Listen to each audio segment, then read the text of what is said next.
The game against A&M is already, early out of the gates, the second week on the road at College Station.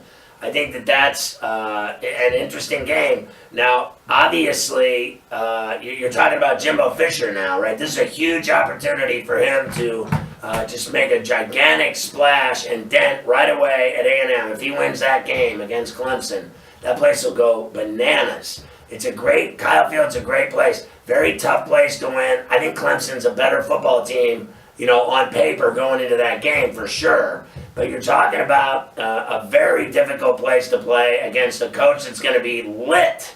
They're going to be lit for this guy for that game. So that's a challenging game. I think the Florida State game, late October in Tallahassee, will not be pleasant. Last year they lost their quarterback right away and it ruined their season. They're not going to have, I would think, that problem again this year.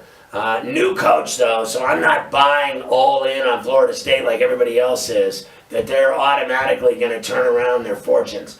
I think that they'll be certainly way better than they were last year. It was the worst season ever for Florida State, right? So I think that they'll definitely, can't get any worse. So I think it'll get better. So we'll see how they do.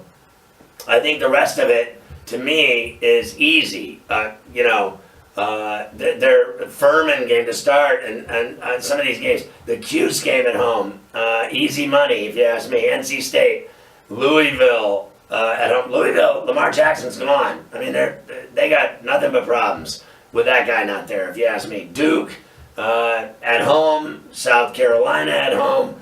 I think that, obviously, South Carolina's done a lot better. No one thought they'd be as good as they've looked last year.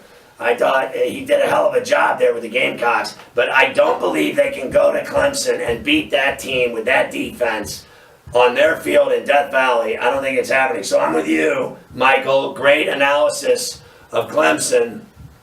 I think that I have to say that they're, to me, I'd say one of the three most dangerous teams in college football based on their defense. I still believe that great defensive teams win championships in pros and in college. I don't think you can just be, one-sided and one-dimensional. But if you have a great defense, anything can happen. Like Jacksonville, they had a great defense and anything could happen. They were minutes away from going to the AFC title game that they couldn't close the deal at Gillette, right? So a defense did it. Clemson has that defense. I don't even care what they have on the other side of the ball. Their defense is allegedly so good that they're going to win 12 games just with their defense. So I think Clemson's going to be there standing.